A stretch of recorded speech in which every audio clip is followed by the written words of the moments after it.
Gaurko Gobernu Kontseiluan hainbat erabaki hartu dugu eta hainbat gai jorratu dugu ere, eta horiek aurkeztera natorkizue gaurkoan, eta bi gai azpimarratu nahi dituzke. Aurrekontuekin zerikusia dutenak, parte hartzearekin zerikusia dutenak hain zuzen ere. Legealdia hasi genuenean esan genuen nola gobernantza kolaboratiboan oinarrituko genuela gure legealdi hau, eta guretzako funtsezko kontu bat zela.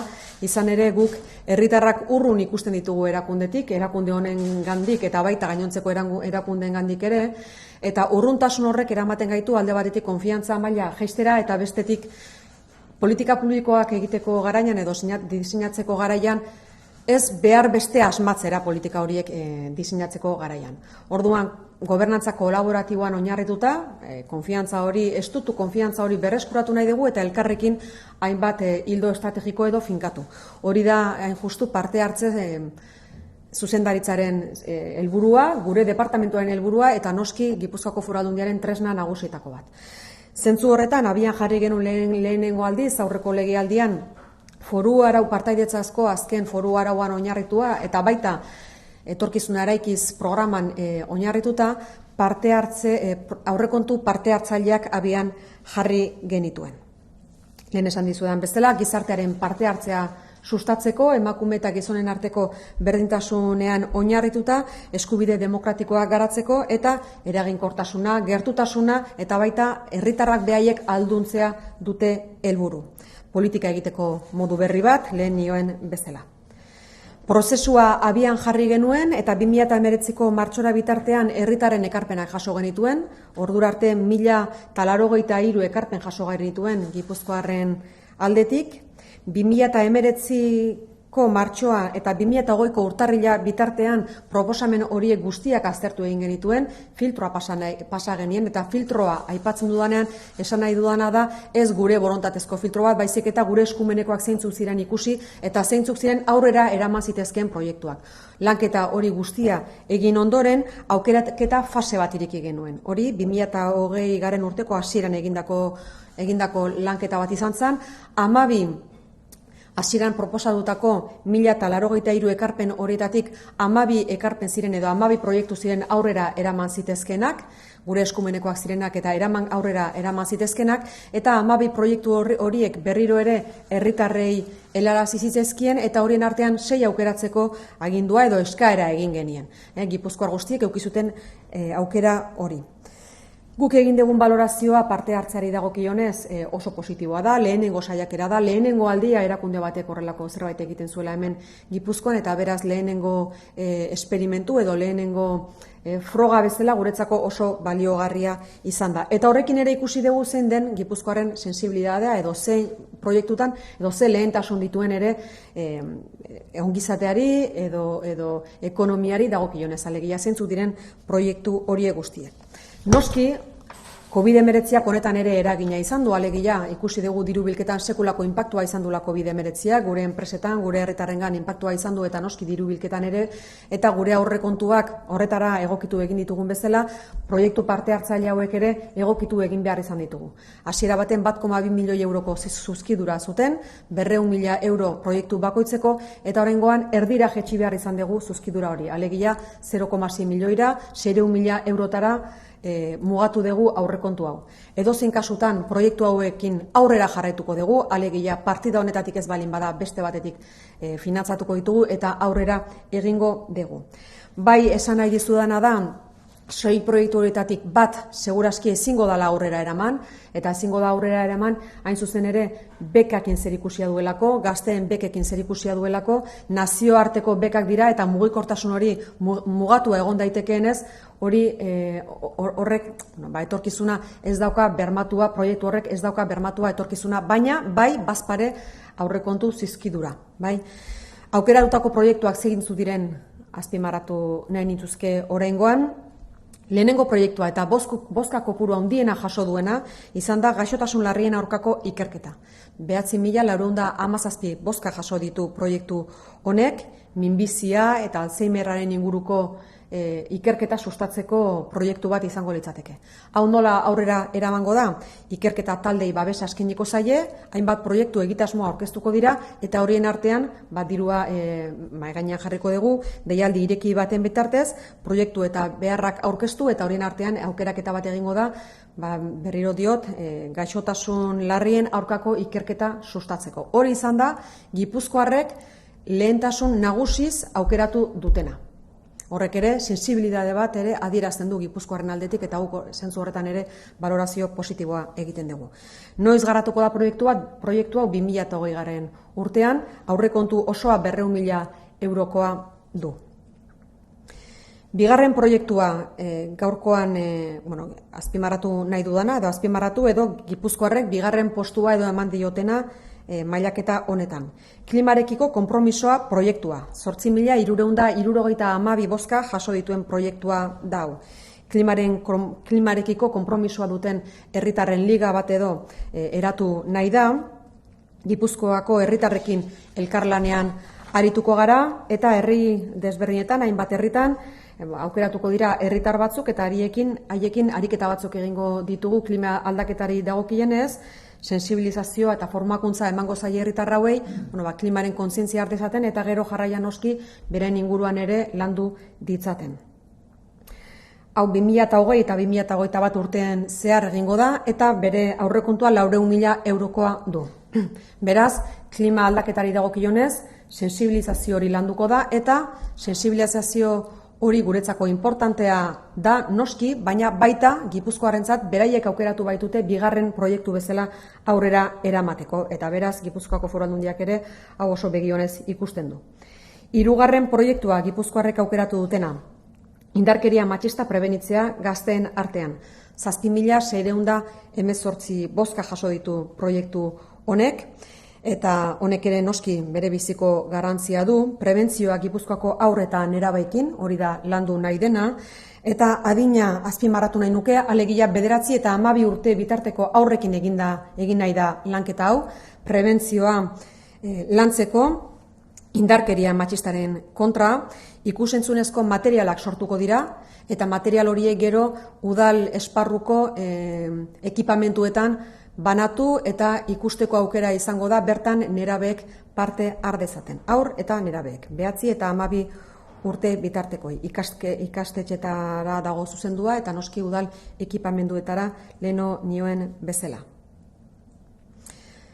Azken finean, beraien jarrera kritikoa nahi da sustatu ekimen hauen bitartez, eta adin txikiko gazte hauei horrek duen garrantziaz informazioa eman, lehen eskura eduki dezaten. Horiek ere, kultura hori ere aldatzen juteko behin betiko. Proiektu honek duen aurrekontua 200.000 eurokoa da. Laugarren proiektua 6.529 bozka jaso zituena da, hain zuzen ere leno aipatu dizuedana, alegia bekak sustatzea gure ikaslek kanpora joan daitezen ikastera, baina hau zalantzan dago mugikortasuna mugatuta egon daitekelako. Edozein kasutan 100.000 euro horiek ere gorde egiten ditugu, baldin eta baldintzak egongo balira, lanketa hau ere egin dezagun, edo proiektu hau aurrera emateko aukera izan dezagun. Honek aurrekontua 200.000 eurokoa zuen. 5. proiektua Gipuzkoarrek aukeratu dutena, gizarte bazterketako egoeran dauden pertsonen arretarako zentroa. Honek 6.520 bozka jaso ditu, zentro berri bat sortzea litzateke helburua, Donostiako San Juan de Diosen dagoen eraikin bat birmoldatzea, eta bazterkeria egoeran eta bazterkeria arriskuan dauden lagunei zuzendutako azpiegitura bat izango litzateke. Horretan ere, aipatu nahi nuke modulu espezifiko bat egongo dela emakumentzako, importantea iruditu zaie Gipuzkoarrei eta proiektua horregatikan ere aukeratu dute. 24 plaza eskainiko lirateke gauez eta egunez, bazterkeria egoeran edo bazterkeria arrisku egoeran egon daitezkeen lagunentzat zuzendutako proiektua da. Eta hau da, leno aipatzen izuen bezala, Gipuzkoarrek 5. proiektu bezala aukeratu dutena mailaketa horretan. 200.000 euroko aurrekontua du honek, eta 2020 urtean zehar garatuko dugu. 6. proiektua Gipuzkoarrek aukeratu dutena, bertako produktuen kontsumoa sustatzea, 6.453 bozka jaso ditu, bere izenburuak dioen bezala, bertako produktuen konsumoa sustatzea du helburu. Bertako produktu osasungarriak, lehen sektorea indartzeko modu bat ere bada, lehen sektoreari ere laguntza ematea, eta noski gure ohituretan konsumo osasungarria ere txertatzeko aukera izan daiteke. Beraz, ekoizleen edo baserritaren eskaintza egituratu, prezioak ezarri, hornidura eta konsumo bermeak eskaini, komunikazio kanpainak egin, eta banatzea noski. Eta banatuko genituzke, 3. adinekoen zentrotan, egoitzetan, foru titulartasuneko aterpetxetan eta baita aldundian bertan bere ekitaldietan. Eta noski honekin komunikazio kanpainak ere egingo genituzke, sensibilizazio kanpainak hain zuzen ere hasieran nioen bezala. Hau 2020 urtean burutuko da eta aurrekontua 200.000 eurokoa du. Hasieran esaten dizuen bezala, naiz eta partaidetza aurrekontu irekien egitasmo honek bere aurrekontua erdira jetxi behar izan duen COVID-19 eraginez eta diru baliabideen murrizketaren eraginez, aurrekontuak proiektu hauek aurrera jarraituko dute, baldintza berdinetan, eta beraz eutsi egiten diegu proiektu hauei. Hori izan lehenengo gaia gaurkoan aipatu nahi nizuena, honekin zer ikusia duen beste bigarren gai bat ere aipamen bat egin nahi nuke gaurkoan, partaidetza 2018-2019, gu bilduma bat osatu dugu, 2018 eta 2019 urteetan zehar ze partaidetza prozesu egin ditugun, udalerrietan, elkarteen bitartez, baita foru aldundia berak sustatu dituenak ere, eta bilduma hori gaurkoan aurkeztu egin dugu, nahi izan ezkero, ale bat ere bidali zuekegu eskura izan dezazuen. Horrek adierazten duena da, leheno aipatzen duen bezala, partaidetzari zenolako garrantzia ematen dion Gipuzkoako foru aldundiak, eta garrantzi horren adibide da, gure egunerokotasunean partaidetza barneratuta daukagula, horreko astean gizarte kontseilua bera ere abian jarri genuen, eta hori da injustu gure egiteko moduak, gobernatzeko modua ere, egokitu nahi degulako herritarren behar berrietara edo eskari berrietara. Konfiantza hori berreskuratu nahi dugu, herritar eta erakunden arteko konfiantza hori berreskuratu, eta uste dugu momentu honetan baldintzak badaudela horretarako, eta finean gure elkarlanaren bitartez, herritar eta aldundiaren elkarlanaren bitartez, politika publikoa diseinatzeko garaian ere egokiago asmatzeko aukera ere izan dezakegula. Hoxe dia beraz gaurko gobernu kontseiluan azpimarratu ditugun bi gai nagusiak, gazteleraz aipatuko ditut modu laburrean. Bai esan nahi dizuedana da, o sí les quería señalar que volvemos al modelo anterior al COVID-19, a pesar de que el virus evidentemente todavía siga existiendo entre nosotros, es decir, vamos a pasar a hacer la rueda de prensa en su mayor parte en euskera y luego haré un breve resumen en castellano. La nota de prensa, evidentemente, como siempre, tanto en euskera como en castellano, y por supuesto las preguntas que quieran formular tanto en un idioma como en otro, sin ningún problema, evidentemente. Bien, les decía, por tanto, que en el Consejo de Gobierno de hoy hemos subrayado dos temas fundamentales que tienen que ver con la participación ciudadana. Es un aspecto fundamental para la Diputación Foral de Guipúzcoa. Cuando hablábamos de la gobernanza colaborativa al inicio de la legislatura, lo hacíamos precisamente porque le dábamos mucha importancia, es decir, debemos recuperar la confianza entre la ciudadanía y las instituciones, esa confianza que va a poder permitir acertar mejor en las políticas públicas que vayamos a diseñar las instituciones públicas. Por lo tanto, esa colaboración es fundamental para que haya una mayor comunicación, insisto, mayor confianza también, y para poder acertar de mejor manera en las políticas públicas. Y una cuestión que para nosotros también es fundamental, es decir, que hay que empoderar también a la ciudadanía en las decisiones que vaya a adoptar. Por lo tanto, les hablaba de los presupuestos abiertos. Es un proyecto que pusimos en marcha por primera vez la legislatura pasada. Viene de la norma foral de participación ciudadana y también del propio etorkizuna eraikiz, nuestro apartado de pensamiento de las políticas públicas del futuro que diseña la Diputación Foral de Guipúzcoa. Teníamos un presupuesto de 1,2 millones de euros que hemos tenido que reducir a la mitad, a 600.000 euros, precisamente por el impacto del COVID en los presupuestos de la Diputación Foral de Guipúzcoa. En cualquier caso, los 6 proyectos que han decidido los ciudadanos y ciudadanas de Guipúzcoa siguen adelante, excepto uno que está en duda, puesto que se trata de becas internacionales y no sabemos hasta qué punto va a estar limitada la movilidad entre los diferentes países de la Unión Europea de los estudiantes vascos. Por lo tanto, ese proyecto estaría en duda, pero los 5 proyectos siguientes que les voy a que les voy a mencionar siguen, por tanto, adelante, a pesar de que el presupuesto se reduce a la mitad. Pero la Diputación Foral de Guipúzcoa va a seguir con su esfuerzo y los adecuará para poderlos llevar adelante, porque consideramos que es importante que, una vez que a la ciudadanía se le haya ofrecido la posibilidad de decidir entre los proyectos que quiere que se materialicen, que esos proyectos evidentemente vean la luz. Son 5 proyectos, por lo tanto. El primero, el más votado, es el que tiene que ver con las enfermedades graves.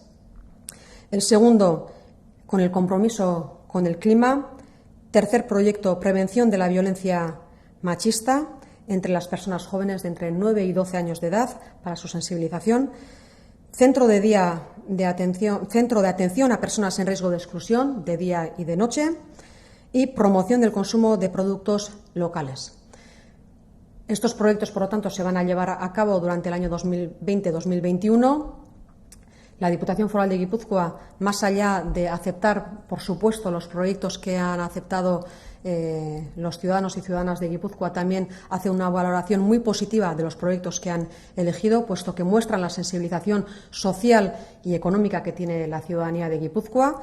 En un momento en el que, antes del COVID, en el que la situación socioeconómica era buena, la ciudadanía de Guipúzcoa sigue siendo muy sensible a todo aquello que tiene que ver con las enfermedades graves, con la exclusión, con el riesgo de exclusión y también con la violencia machista. Son temas que tienen una enorme importancia también para la Diputación Foral de Guipúzcoa y, por lo tanto, nos congratulamos de que esos temas tan importantes para nosotros también lo sean para la ciudadanía de Guipúzcoa. Por otra parte, hemos mencionado también que hemos sacado un nuevo libro que recoge los proyectos de participación ciudadana que se han realizado entre los años 2018 y 2019 por parte de la Diputación Foral de Guipúzcoa, tanto con ayuntamientos como con asociaciones, y también proyectos que ha llevado a cabo la Diputación Foral. Insisto, esto subraya la importancia que le da la Diputación a la gobernanza colaborativa, a la participación, al empoderamiento de la ciudadanía y a confeccionar conjuntamente las políticas públicas del futuro. Horiek dira gaurko gai nagusiak. Orain arte beti ere COVID-19 inguruan aipamen bat egin izanet aurretik eta oraingoan amaieran egingo dut, baina aurreko astean gogoratuko duzue, esaten nuen seguru aski aurreko astean bukatuko genituela eguneko parte horiek, eta espero genuela gaixo zeuden lagun horiek senatu egingo zirela aurreko astean. Ez da horrela izan, tamalez, 4 gaixoetako bat zendu egin zan atzoko egunean, eta beraz gure doluminak eta gure elkartasuna adierazi bere senitartekoei, eta bestetik gaurko partea ikusiko dugu, jakingo dugu zein den 3 gaixoen garapena, baina edozein kasutan Gipuzkoako Foru Aldundiaren izenean gure elkartasuna eta gure animoak lehenbailen sendatu daitezen. Eta hortik aurrera, zuen galderak erantzuteko prest naukazue. Baina nuke euskaraz ere pixka zabalago esan zenezan, alegia Gipuzkoarrek ze sensibilitate erakutsi duten gai horiek eta pixka aipatu ze gai diren kortetxo formatuan. Bai, nik aipatzen nuna zen Gipuzkoako Foru Aldundiak garrantzia handia ematen diela alde batetik proiektu hauek Gipuzkoarrek beraiek aukeratu dituztelako zuzenean, baina horretaz haratago ere ikusi dugu zenolako sensibilidadea duten ere Gipuzkoarrek eta sensibilidade sozial nabarmena dute Gipuzkoarrek. Alde batetik gaixotasun larriekiko, bestetik gizarte bazterkeriarekiko, indarkeria matxistarekiko eta bestelako egitasmoak ere badaude, baina 3 gai horiek klimarekin eta lehen sektorearen gaiarekin batuta, horrek adierazten du ere Gipuzkoarrak oso sozialak direla pentsamenduz, eta hori Gipuzkoako Foru Aldundiarentzat oso importantea da. Alegia gizarte bat degula eskuzabala, ez duela soilik bere buruan pentsatzen, baita urkoarengan pentsatzen duela, eta guretzako Gipuzkoako Foru Aldundiarentzat importantea da jendea hain sensible izatea gai horiekiko. Horrek ere ardura bat adierazten duelako eta konpromiso bat noski. Gero ez daude parte hartze gobernantza ipatu duzu, Aldundiaren aurrekontu osoarekiko 1.100.000 euroren trukeko proiektu sorta izango litzateke, 600.000 jetxi dana egoeragatik. Ez dakite ikuspegi esperimentala ikusi behar dugun eta etorkizunera hori diruz ere gehiago ornituko duzuen eta pixka bat zabalagoa izango den, ambiziosoagoa izango den joera hau, nola baita esateko.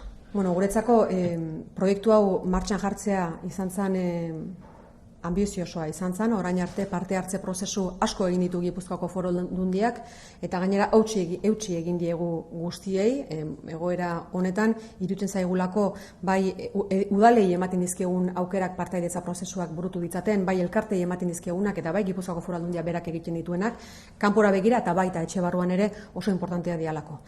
Honi dagokionez, proiektu edo aurrekontu ireki hauei dagokienez guretzako lehenengo esperimentua da, lehenengo saiakera da, guretzako oso importantea izan da, diruz ere oso ondo hornitua egon da, 1,2 milioi euro lehenengo froga bateako guretzako oso importantea zen, gero COVID-19 ondorio zoritxarrez erdira jetxi behar izan da, baina egitasmo horiek aurrera jarraituko dute.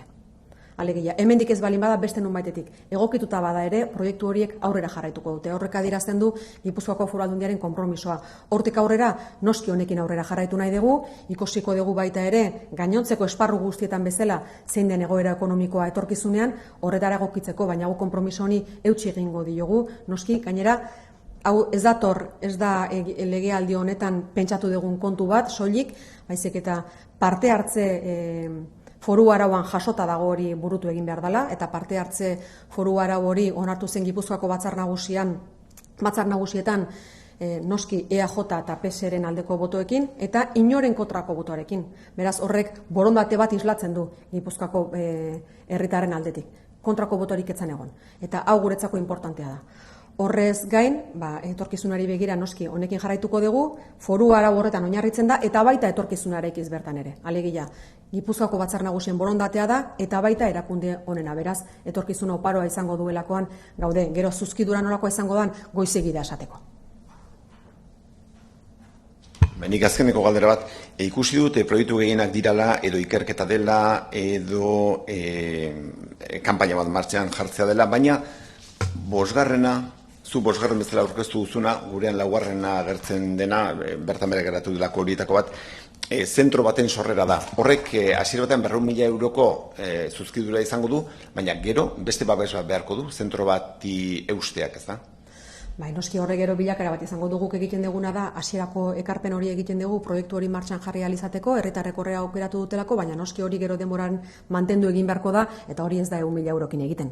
Baina horrek adierazten duna da alde batetik, herritarrek proiektu hori ontzat eman dute, eta guk horri bide ematen diogu. Hasieran 100.000 euroko zuzkidura honekin, eta gero noski behar duenarekin, baina proiektu horrek jarraitu egingo du denboran. Baldin eta noski ondo funtzionatzen balin badu, eta pentsatzen dugu hori horrela izango dela. Beharra baldin badu noski baietz. Gainontzekoek bezala, hor badaude batzu mugatuak daudenak denboran, baina kasu honetan, bazterkeria egoeran daudenentzako, guk birmoldaketa bat egiten dugunean kasu honetan da gainera, eraikin bat birmoldatu egiten dugu, ez dugu birmoldatzen soilik urte beterako. Guk hemen 2020an birmoldatu egingo dugu, baina horrek zerbitzu ematen jarraitzeko etorkizunan ere. Beharra dagoen einean, eta zoritxarrez, seguru gaude ere etorkizunean behar hori egongo dela, bazterkeria egoeran edo bazterkeria arrisku egoeran dauden lagunak egon badaudelako. Noski. Jarraipena izango duena, baldin eta beharra baldin badago, baina danak badirudi, behar hori eukitzen jarraituko dugu. Sortzen dugu ez urte beterako, baizik eta horrek ere bide bat izan dezan. Besterik? Ez. Honekin bukatuko genuke beraz. Eskerrik asko guztioi eta egun ona izan dezazuela.